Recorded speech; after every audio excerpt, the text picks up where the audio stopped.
ದೇಹದಲ್ಲಿ ಈ ಲಕ್ಷಣಗಳು ಕಂಡುಬಂದರೆ ನಿಮಗೆ ಮಧುಮೇಹ ಬಂದಿದೆ ಎಂದರ್ಥ. ಮೂತ್ರಪಿಂಡಗಳು ನಮ್ಮ ದೇಹದಿಂದ ವಿಷವನ್ನು ಶೋಧಿಸುತ್ತವೆ. ರಕ್ತದಲ್ಲಿನ ಸಕ್ಕರೆ ಮಟ್ಟ ಹೆಚ್ಚಾದಂತೆ ನಮ್ಮ ಮೂತ್ರಪಿಂಡಗಳು ಸಹ ಪರಿಣಾಮ ಬೀರಬಹುದು. ಮಧುಮೇಹ ಇಂದು ಗಂಭೀರ ಕಾಯಿಲೆಯಾಗಿ ಹೊರಹೊಮ್ಮಿದೆ. ಆರಂಭದಲ್ಲಿ ಈ ಕಾಯಿಲೆಯ ಯಾವುದೇ ಲಕ್ಷಣಗಳು ಕಂಡುಬರುವುದಿಲ್ಲ, ಆದರೆ ಅನೇಕ ಸೂಕ್ಷ್ಮ ಸಂಕೇತಗಳು ಕಾಣಿಸಿಕೊಳ್ಳಬಹುದು. ಜನರು ಸಾಮಾನ್ಯವಾಗಿ ಈ ಸಂಕೇತಗಳನ್ನು ನಿರ್ಲಕ್ಷಿಸುತ್ತಾರೆ. ಇವು ಸಾಮಾನ್ಯವೆಂದು ಭಾವಿಸುತ್ತಾರೆ.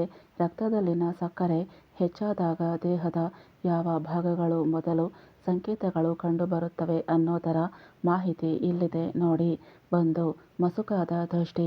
ನೀವು ಮಸುಕಾದ ದೃಷ್ಟಿ ಮತ್ತು ಇತರ ಕಣ್ಣಿಗೆ ಸಂಬಂಧಿಸಿದ ಸಮಸ್ಯೆಗಳನ್ನು ಅನುಭವಿಸುತ್ತಿದ್ದರೆ ಇದು ಮಧುಮೇಹ ಸಂಬಂಧಿತ ಸಮಸ್ಯೆಯ ಆರಂಭವಾಗಿರಬಹುದು. ಅಧಿಕ ರಕ್ತದ ಸಕ್ಕರೆಯು ರೆಟಿನಾದ ರಕ್ತನಾಳಗಳ ಮೇಲೆ ಪರಿಣಾಮ ಬೀರುತ್ತದೆ. ಇದು ವಿವಿಧ ಕಣ್ಣಿನ ಸಮಸ್ಯೆಗಳಿಗೆ ಕಾರಣವಾಗುತ್ತದೆ. ಅಧಿಕ ರಕ್ತದ ಸಕ್ಕರೆಯು ಕಣ್ಣಿನ ಪೊರೆಯ ಅಪಾಯವನ್ನು ಹೆಚ್ಚಿಸುತ್ತದೆ. 2. ಪಾದಗಳಲ್ಲಿ ಜುಮ್ಮೆನಿಸುವಿಕೆ.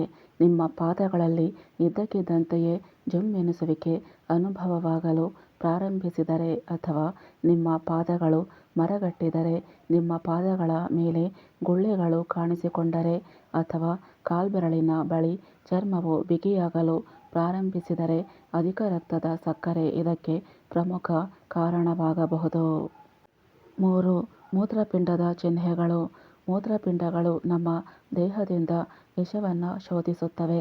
ರಕ್ತದಲ್ಲಿನ ಸಕ್ಕರೆ ಮಟ್ಟ ಹೆಚ್ಚಾದಂತೆ ನಮ್ಮ ಮೂತ್ರಪಿಂಡಗಳು ಸಹ ಪರಿಣಾಮ ಬೀರಬಹುದು. ಮೂತ್ರಪಿಂಡಗಳು ಅಧಿಕ ರಕ್ತದ ಸಕ್ಕರೆಯಿಂದ ಹಾನಿಗೊಳಗಾಗುವ ಸಣ್ಣ ರಕ್ತನಾಳಗಳನ್ನು ಹೊಂದಿರುತ್ತವೆ. ಇದು ಮೂತ್ರಪಿಂಡದ ಕಾಯಿಲೆಯ ಅಪಾಯವನ್ನು ಹೆಚ್ಚಿಸುತ್ತದೆ. 4. ಹೃದಯ ಮತ್ತು ರಕ್ತನಾಳಗಳು. ಅಧಿಕ ರಕ್ತದ ಸಕ್ಕರೆ ನಮ್ಮ ಹೃದಯ ಮತ್ತು ರಕ್ತನಾಳಗಳನ್ನು ಸಹ ಸೂಚಿಸುತ್ತದೆ. ಮಧುಮೇಹವು ರಕ್ತನಾಳಗಳಿಗೆ ಹಾನಿಯಾಗುವ ಅಪಾಯವನ್ನು ಹೆಚ್ಚಿಸುತ್ತದೆ. ಹೃದಯಾಘಾತ ಮತ್ತು ಪಾರ್ಶ್ವವಾಯು ಅಪಾಯವನ್ನು ಗಮನಾರ್ಹವಾಗಿ ಹೆಚ್ಚಿಸುತ್ತದೆ.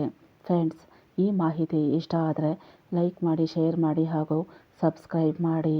ಧನ್ಯವಾದಗಳು.